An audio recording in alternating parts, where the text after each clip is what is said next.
Jay here, Stretford, Paddock. This is the Paper Talk. As you can see, I'm outside Old Trafford and it's not that cold, to be honest with you. It's all right, but keep your parkers on. Lots of stories to get through, including one about Edinson Cavani, about Paul Pogba, of course, and Anthony Martial, as well as an update on the fixtures, a sort of update, but I'll get to that in a minute. We'll start off with Anthony Martial. There's a few stories doing the rounds about him and the potential move that could be on the horizon for him in January. Now, he's been linked with quite a few clubs, including Juventus, Newcastle and Atletico Madrid.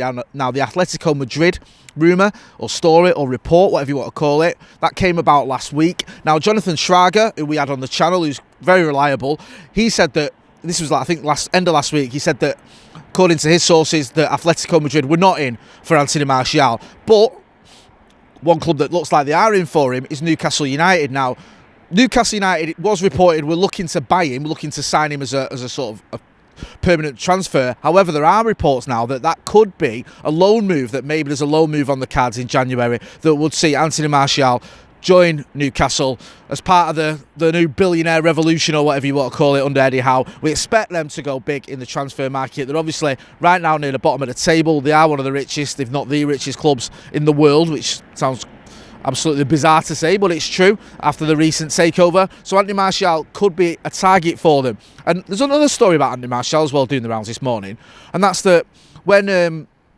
Manchester United signed Alexis Sanchez, Arsenal were interested in taking Anthony Martial as part of the swap deal. Obviously, it worked out that Henrik Mkhitaryan was the swap player that we sent over to the Emirates in exchange for Alexis Sanchez. But according to some reports this morning, it was actually Anthony Martial that Arsenal wanted. Obviously, that didn't happen, but maybe Newcastle could get him. It looks like he's surplus to requirements here under Ralph Rangnick. He's not had many chances this season at all, and when he has had him, he hasn't really looked like the Anthony Martial of old, the one that was getting 20-odd goals a season a couple of seasons ago. It's not been a great year, 18 months for him, whatever it's been. So maybe a move, whether that's a loan move or a permanent move, is best for all concerned. We'll wait and see what happens with that one. Now, one player that looks like he could be on his way is Edinson Cavani. There's lots of reports this morning and over the weekend that Barcelona are interested in him. They're a striker down, obviously, since Sergio Aguero announced his retirement following his heart problems. So it looks like they're looking to replace him with Edinson Cavani. Now, a few months ago, I stood over there and said Cavani to Barcelona, not happening.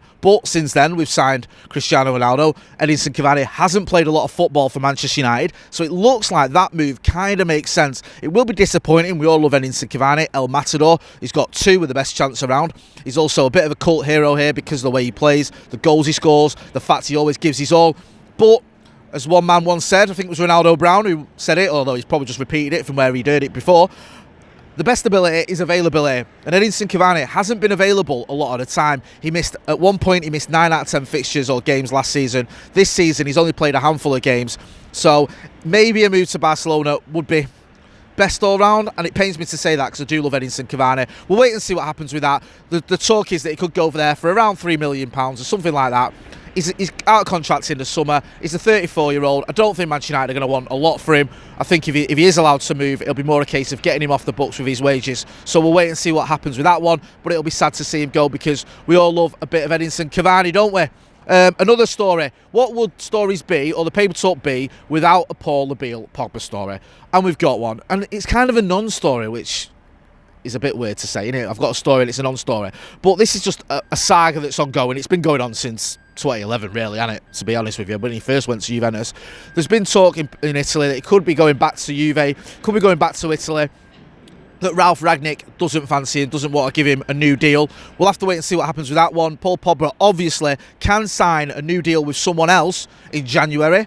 As long as they're not in the Premier League, he's allowed to sign a deal with overseas clubs. He hasn't put pen to paper yet. He's had whatever it's been, 5 years or whatever, to make his mind up. He still hasn't. Now with the new manager coming in, you could argue that, okay, maybe he'll fit into Rangnick's system, but the reports indicate that Rangnick isn't that keen on him. Rangnick said, I'm not going to try and convince anyone, I'm paraphrasing it, I'm not going to try and convince anyone to stay that doesn't want to stay. We'll have to wait and see what happens, but it looks like Paul Pogba could be moving on. And just one final one as well, the Premier League fixtures. Now, there's going to be a meeting today with the Premier League. This is according to David Ornstein in The Athletic, and they're going to look at maybe over the Christmas period, postponing some of the fixtures. It looks like it might be the game week 20, the round of 20, where that would be, I think, the 28th of December to the 30th of December. Those games. I don't think that should affect United's game against Newcastle, because that's the 27th. So logic dictates if it's the 28th to the 30th, that's not the 27th. But as always, we'll keep you posted, because you never know, do you? So there's meant to be a meeting today. So later on today, we should have an update on that as to see whether Manchester United or the Premier League, in fact, will be affected by a postponement of fixtures. We know that COVID has been wreaking havoc through some of the games, through some of the teams. Chelsea obviously wanted to postpone their game against Wolves. That didn't happen. But I think the name, was it 6 people on the bench when they could have had 9, something like that?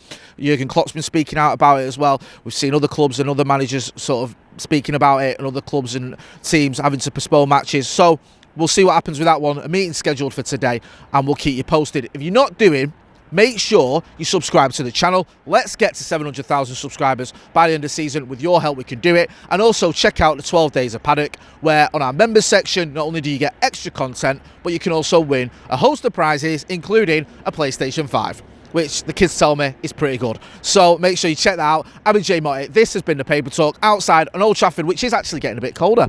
Thanks for watching.